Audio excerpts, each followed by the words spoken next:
Well, the biggest exchange of fire between the US and Iran in more than 2 months has not yet destroyed prospects for diplomacy. Behind the scenes, negotiators are still trying to reach a deal. Let's take a look at some of the main issues. The first one is money. Tehran wants immediate access to billions of dollars in its frozen oil revenues held abroad. But Washington says any release should happen in phases and be tied to specific commitments. Then there's the Strait of Hormuz. Tehran wants an end to the US naval blockade and restrictions on Iranian shipping. The Trump administration wants guarantees the waterway will stay open and safe for commercial ships. And lastly, Iran's nuclear program. Tehran says it has a right to pursue it for civilian purposes. The US wants to limit its uranium enrichment and stockpiles. But diplomats say the priority is to prevent a wider regional war, leaving some nuclear issues for later talks.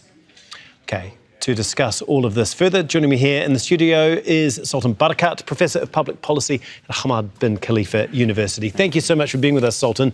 Obviously, so many moving parts here. If we can start with the diplomacy, because Donald Trump has come out and said that despite all of these threats, talks continue. How much hope do you hold out that they'll be able to get through that first step? Let's just start with Iran's frozen funds. Is there any way for them to get agreement on that, do you think? I don't personally believe that the funds is a fundamental issue for Iran, to be honest, because the amount that the United States holds is relatively small compared what is being held by China for oil that they've already used from Iran. The Chinese owe the Iranians more than $40 billion. But it has been used as an excuse, as a leverage, as an agenda item, if you like, for discussion. And I don't think it will stop the Americans at any stage. $5 billion for the United States is not huge, and it will not do a huge difference for the Iranians either. But the real issue from the last few days is that Iran may be injured, but not finished. And that, I think, should worry the Americans, because by now the Americans have used everything they have. He has threatened violence, he's used violence. This is a very unpopular, as we were hearing, war in the United States. But more importantly, he's not been able to build any alliance around it. The international community itself does not feel this is a legitimate conflict, and they've been trying to avoid it. And also, he failed to even Trump failed to mobilize the Kurds, who were meant to be the insider, if you like, element that's going to upset the Iranian regime. Now, these elements combined now show us that the Americans are not in an ideal position to continue to threat unless he is willing to use the force to commit major war crimes.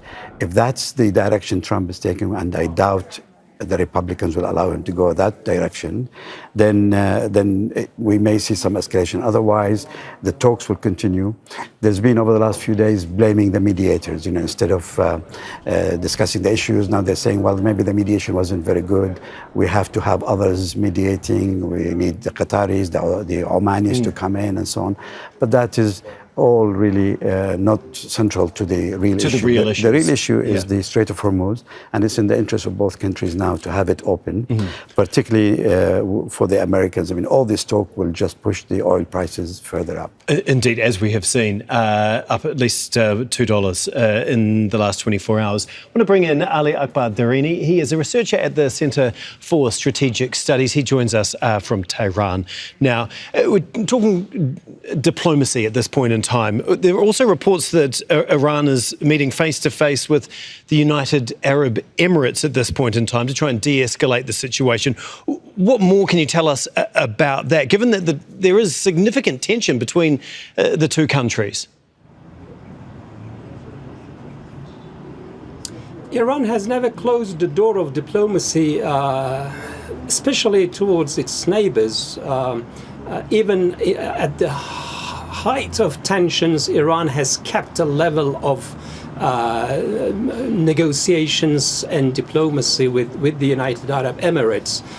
So there is no reason to close it. But Iran knows what the Emiratis are doing, and Iran knows how to protect its national interests in the middle of a war that the Emiratis have been facilitating and assisting. So while channels of communications remain open, Iran is focused on the next step as the Americans are escalating tensions. Look at what Trump is saying. He is committing war crimes every day, and he is threatening to expand his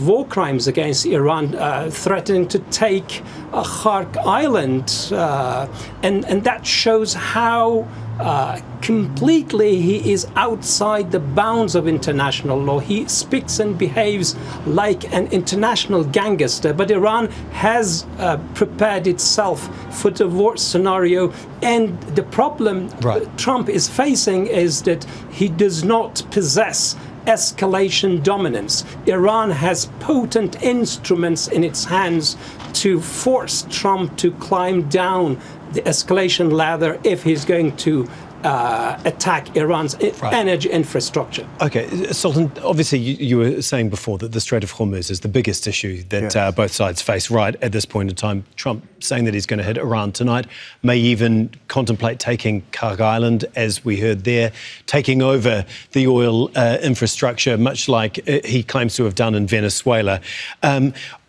How difficult is that going to be for him? What's your response to that? Is that just a bluff, a threat at this point in time, do you think? I think he can attack it, he can destroy it, he can stop the production of oil and the export of oil. But for him to take it over, he needs to have soldiers on the ground.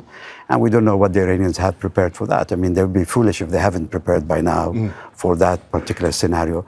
And I think they have proven so far is that they're not stupid. They are strategic and they calculate very well. The real issue is what will happen to the Gulf states. Iran still retaliates every time by bombing the Gulf states. Although they say they're going for American targets, those spaces have long been emptied and they have been damaged by them as well. Why are they not going directly to the American forces? And they're not doing so because they don't seek escalation. This incident with the Apache helicopter was clearly an accident. And this is what we fear most, is accidental contact between the two that could lead to major escalation. Which fuels major escalation. But it's clear that they are avoiding each other. The Americans also, they hit back. They didn't go for any significant target in this last campaign. They're just there to illustrate their point, to show the Iranians that we have the power, we're still here. As long as these two are balancing their power against each other, it is unfortunately the regional countries who are going to lose. And of course, because of the closure of the strait, the Gulf states are set to lose most. Indeed. We'll have to leave it there. Thank you so much, Professor Sultan Barakat, as well as Ali Akbar Dareni for us in Tehran.